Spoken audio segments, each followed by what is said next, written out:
আমি আজকে আপনাদের রান্না করে দেখাবো। এই যে শসা, ভাত করলা আর অল্প আলু দিয়েছি, কয়েকটা কাঁঠাল বিচি দিয়েছি, কয়েকটা কাঁচা লঙ্কা চিড়ে দিয়েছি, চিংড়ি মাছ দিয়ে বানাবো। তো সবজিটাকে কি করেছি, অল্প ভাপ দিয়ে নিয়েছি।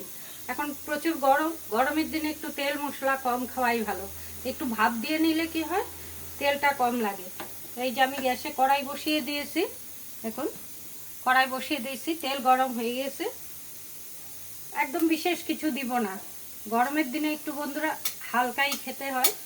আমি হালকাভাবে দেখাবো। একটু শুকনো লঙ্কা দিলাম, একটু জাস্ট আপনারা জিরা, কালো জিরা যে যেটা ভালোবাসেন ফোড়ন দিয়ে দিবে। ফোড়নটা হয়ে গেলে চিংড়ি মাছ বেশি ভাজতে লাগে না, জাস্ট তেলটার মধ্যে আমি দিয়ে দেবো। এই চিংড়ি মাছ ধুয়ে রেখেছি সুন্দর করে বেছে, তেলে দিয়ে বিশেষ মশলা দিব না,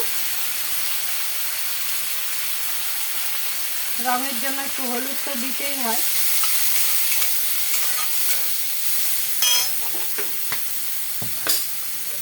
আর দিব একটু এই জিরা ধনে গুঁড়ো, আমি একসঙ্গে মিলিয়ে রাখি, যখন পারি বেটে করি, যখন পারি না এই যে জিরা ধনে গুঁড়ো, ব্যাস, আর কিছু দিব না।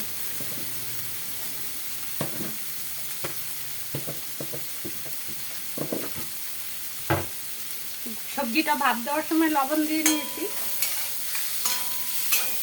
মাছের মধ্যে জাস্ট হালকা একটু লবণ দিয়েছি। দেখো মশলাটা একটু কাঁচা গন্ধ চলে গেলে এই যে ভাত দেওয়ার সবজিটা, কাঁচা লঙ্কা চিড়ে রেখেছি, এই যে ব্যাস ঢেলে দিলাম।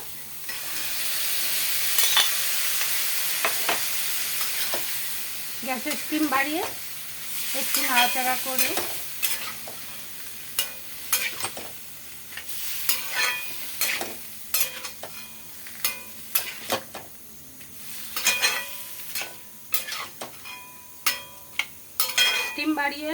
নাড়াচাড়া করে টকবগিয়ে ফুটে আসলে স্টিমটা কমিয়ে একটু জাস্ট ঢাকা দিয়ে দেব।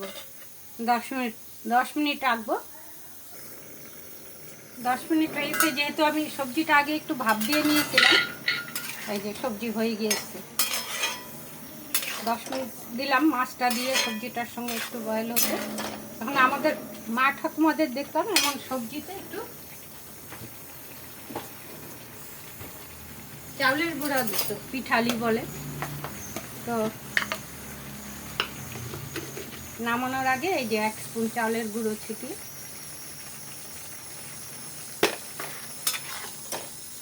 নাড়া দিয়ে দেবো।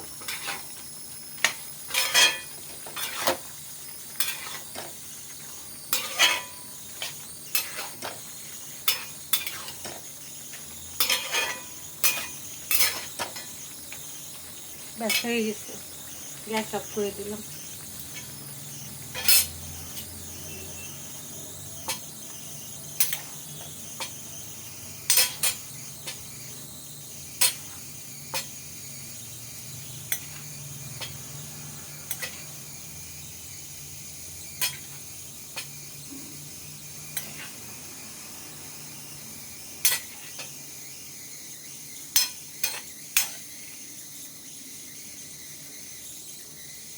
এই যে বন্ধুরা বানিয়ে খেয়ে দেখবেন, বেশি হেভিও হয়নি, একদম হালকার মধ্যে। আমার আইটেমগুলো দেখবেন একদম লাইট ভাবে, যেহেতু আমি যোগা লাইনে আছি, আমি একটু তেল মশলা কম দিয়েই খাবার সবারই খেতে লাগে।